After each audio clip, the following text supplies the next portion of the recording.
Maestro, ¿el perro tiene también la naturaleza del Buda?, preguntó el discípulo a Yoshu. Mu, contestó Yoshu. ¿Por qué Yoshu respondió Mu al monje? No le dio ninguna respuesta. No sabemos si el perro tiene o no la naturaleza del Buda. Este Kuan es uno de los más famosos, es como la puerta de entrada al budismo. El que lo resuelva se ilumina. La pregunta que plantea el monje no es esencial. Tener o no tener la naturaleza del Buda carece de importancia. ¿Qué es la naturaleza del Buda? ¿Qué es el Buda? ¿De qué hablamos? Yoshu contesta a su discípulo: detén tus elucubraciones intelectuales, Mu, lo cual significa haz el vacío, concéntrate en ti y detén tu mente. En japonés, Mu significa nada. ¿Y qué es nada? Nada es un vacío. ¿Y qué es un vacío? Bueno, en matemáticas, el vacío es cero. Y el cero es el primero de los dígitos. Los 10 símbolos con los que podemos representar una infinidad de números. También es el primero de esos números que podemos representar. Pero el cero, primer dígito, fue el último que se inventó. Primer número, fue el último que se descubrió. Estos dos hechos, la invención y su descubrimiento, aunque fueron ambos muy tardíos en la historia de los números, no sucedieron al mismo tiempo. El cero se inventó siglos antes de ser descubierto. No todos los sistemas numéricos que se han desarrollado en la historia incluyen el cero. La notación romana, por ejemplo, agrega y agrega símbolos, cada uno con un valor específico, como L para 50 y X para 10, pero no dispone del cero. Tan no lo tiene que al empezar a contar los años de nuestra era, comenzó con el año 1 después de Cristo. Antes de eso tenemos el año 1 antes de Cristo, sin pasar por el cero, que simple y sencillamente no se podía escribir con la notación romana.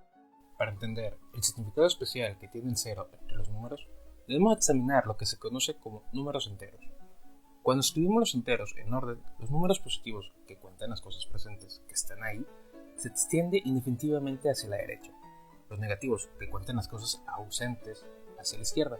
Se trata de un arreglo que utilizamos en los termómetros. Los números positivos están sobre el cero y los negativos bajo el cero. Aún después de 5 siglos de haber caído en desuso, los números romanos parecen ejercer una fascinación especial sobre la mente inquieta. Tengo la teoría que la razón para que así suceda es que los números romanos halagan el ego. Cuando se pasa ante una piedra fundamental que dice erigido en MCMXBIII, se adquiere una sensación de poder al decir, para sí, sí, 1918. Sea cual fuera la razón, merece una discusión más extensa.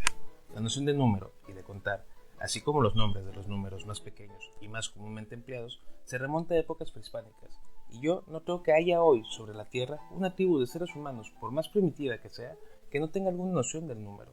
Con la invención de la escritura, un paso que define la línea de separación entre lo prehistórico y lo histórico, tuvo que darse el paso siguiente: había que escribir los números. Por supuesto, uno puede inventar fácilmente símbolos escritos, pero las palabras que representan números dados es tan fácil como escribir cualquier otra palabra.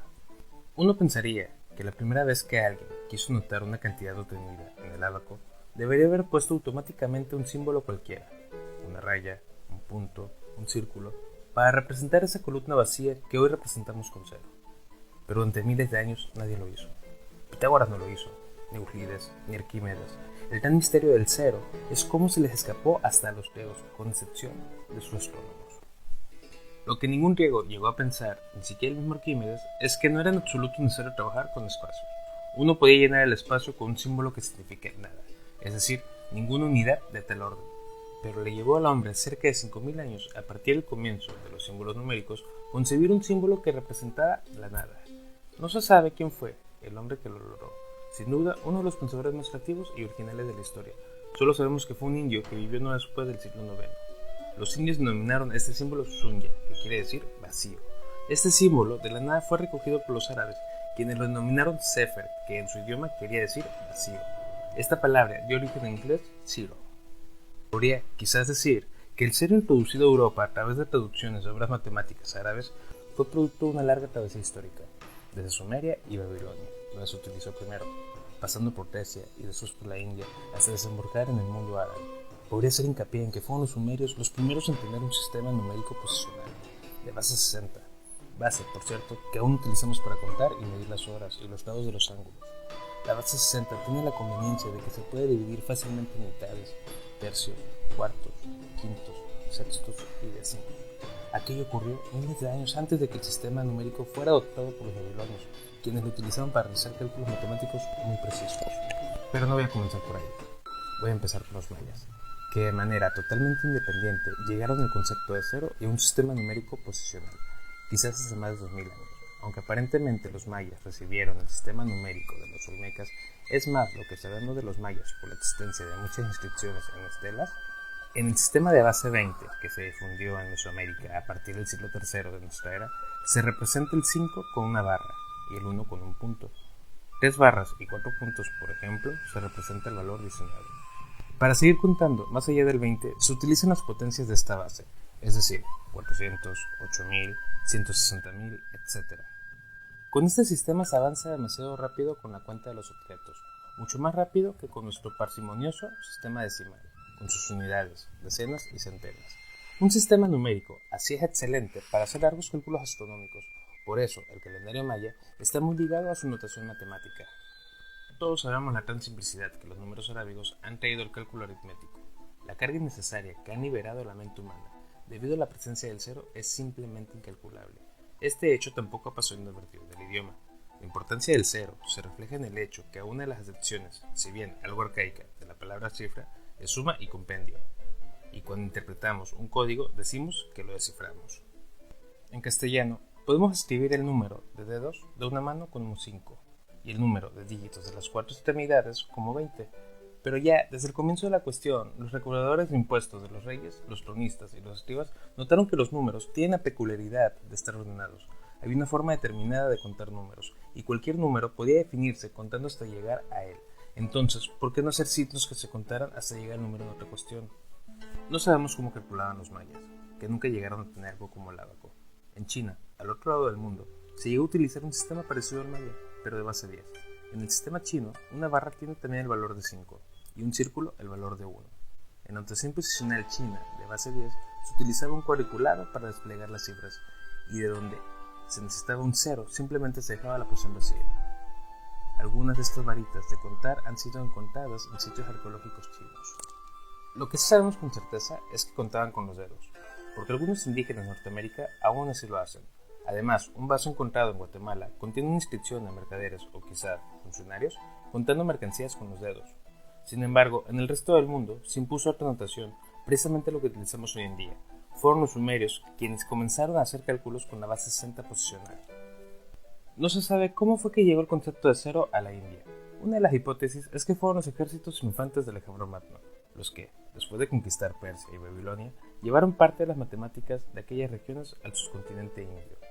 El caso es que tanto los matemáticos griegos como los indios comenzaron a utilizar un círculo para representar el cero. Se ha hablado mucho de esta representación. Algunos piensan que, en el caso de los griegos, el cero es la letra omicron, con la que comienza la palabra oumen, que significa nada. Además de la mayor facilidad de cálculo que permiten los números arábigos, cuando se los compara con cualquier otro sistema que haya inventado el hombre, está su compatibilidad.